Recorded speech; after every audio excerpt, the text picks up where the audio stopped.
Assalamualaikum warahmatullahi wabarakatuh. Kembali lagi bersama saya Ferry di channel YouTube Bapak Kefatir Nurseri. Jadi pada kesempatan kali ini saya mau ngasih tahu teman-teman tentang perlakuan buah anggur di saat fase veraison atau fase perubahan warna. Jadi di fase ini anggur juga harus dilakukan beberapa cara atau perlakuan khusus ya agar bisa berhasil sampai panen. Jadi di fase veraison atau perubahan warna ini, jadi yang pertama, anggur ini sangat rentan sekali untuk buahnya ini pecah ya. Biasanya memang di fase-fase perubahan warna seperti ini beri-beri anggurnya memang suka pada pecah ya. Nah di fase ini makanya ini bisa teman-teman perhatikan ya, ada bekas-bekas putih-putih yang menempel pada buahnya. Ini adalah bekas penyemprotan daripada kalsium ya.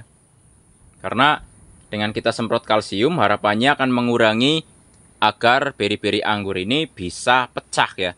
Karena kalsium itu fungsinya adalah untuk menebalkan kulit anggurnya. Ya, jadi kalsium itu bisa diberikan 3-4 kali aplikasi.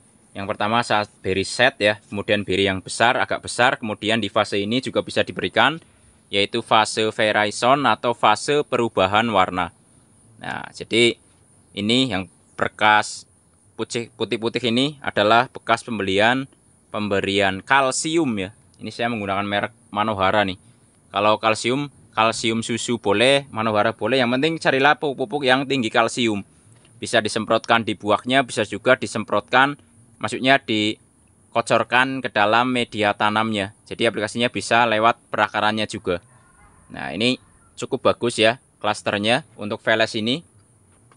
Jadi dari 3 tersier ini ada 10 klaster ya. 10 klaster. Besar kecil ini totalnya ada 10. Nah kemudian untuk penyiraman ya. Jadi untuk setelah anggur memasuki fase ini, penyiramannya agak kita kurangi.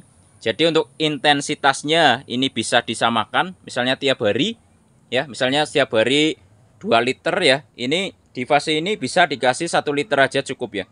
Tujuannya apa? Agar tidak pada pecah juga.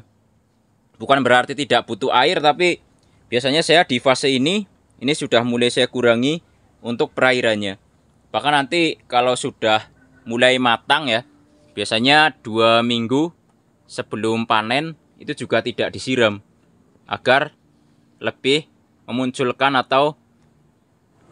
rasa manisnya jauh lebih bagus lagi. Nah ini di fase ini saya kurangi untuk penyiraman airnya. Maksudnya untuk penyiramannya tetap tiap hari, tapi airnya sudah saya kurangi agar mengurangi pecah juga. Dan untuk pemupukannya ini bisa teman-teman kembalikan ke pupuk yang tinggi kalium lagi ya. Jadi dengan kita menggunakan pupuk yang tinggi kalium, ini nanti akan menambah rasa manisnya. Karena kalium itu akan membuat buah-buah anggur kita manis dengan sempurna. Bisa gunakan MKP kembali dicampur KNO3 putih dan juga Karate Plus Boroni ya. Bisa juga menggunakan pupuk Merauke SOP atau pupuk ZK dari Petrokimia ya. Nah itu juga bisa karena pupuk-pupuk itu adalah pupuk yang mengandung kaliumnya tinggi.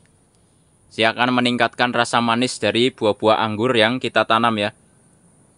Ya jadi itu aja. Yang paling penting juga adalah pengendalian hama dan juga jamur. Jadi untuk penyemprotan insektisida dan juga fungisida ini harus tetap diberikan. Nanti kita stop itu adalah sekitar 2 minggu sebelum panen. Jadi nanti buah anggurnya akan lebih bagus ya. Nah dan juga kalau misalnya banyak aktivitas daripada lalat buah, bisa teman-teman gunakan jebakan lalat buah ya, seperti yang biasa saya gunakan dan sudah pernah saya videokan juga seperti itu ya. Jadi digantung menggunakan botol, nanti di gantungannya dikasih petrogenol. Jadi nanti lalat buahnya akan masuk ke dalam perangkap yang kita buat. Itu juga bisa. Nah kemudian setelah pengendalian hama ya, pengendalian jamur, serta menghindari dari lalat buah. Kemudian pemupukannya juga harus rutin ya. Penyiramannya juga bisa dikurangi, tetap disiram tapi hanya dikurangi, tidak terlalu banyak penyiramannya maksudnya. Kemudian setelah itu adalah bisa kita lakukan penjarangan kembali. Jadi kalau kita masih melihat dompolan-dompolan anggurnya ini masih kelihatan berdesakan, ini bisa kita buangi dompolan-dompolan yang misalnya ukurannya berbeda dari yang lain ya. Nah seperti ini bisa kita buangi.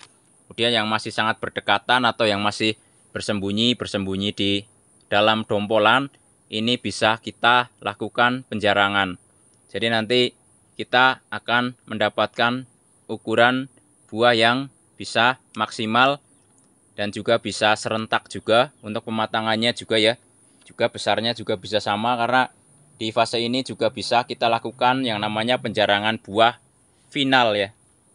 Jadi yang tidak berkembang dengan baik ini kita buang. Nah seperti ini, pokoknya terus ya, dibuangi terus sampai mendapatkan dompolan buah yang optimal atau maksimal ya. Jadi kita perlu melakukannya.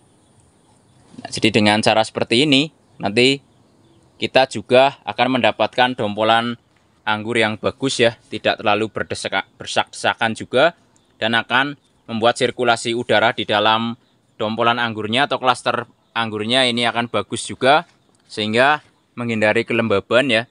Karena kelembaban yang tinggi juga menjadi salah satu faktor jamur ini akan suka ya di dalam ruang-ruang anggur atau dompolan anggur yang terlihat lembab. Begitupun bisa menjadi tempat bersembunyinya para hama ya di dalam dompolan anggur ini. Jadi bisa kita lakukan penjarangan anggur yang kita, atau saya sebut biasanya penjarangan anggur final. Ya, jadi itu aja ya. Mudah-mudahan tips kali ini bisa bermanfaat, terutama buat teman-teman yang baru mulai menanam anggur. Jadi jangan lalai dalam perawatan, terutama anggur-anggur yang sudah mulai berubah warna atau fluorescent seperti ini. Karena kalau teman-teman lalai, ini nanti malah hasilnya akan tidak sesuai harapan. Jadi kita sudah nunggu sampai di fase ini, malah nanti ending-endingnya malah gagal panen. Itu tentu saja hal yang harus dihindari. Nah, semoga bisa bermanfaat. Jangan lupa like, subscribe, komen, dan share agar channel ini makin maju dan berkembang. Dan jangan lupa hidupkan tombol loncengnya agar tidak ketinggalan maksudnya video-video saya yang lain ya, tentang pengalaman saya selama ini menanam anggur. Wassalamualaikum warahmatullahi wabarakatuh.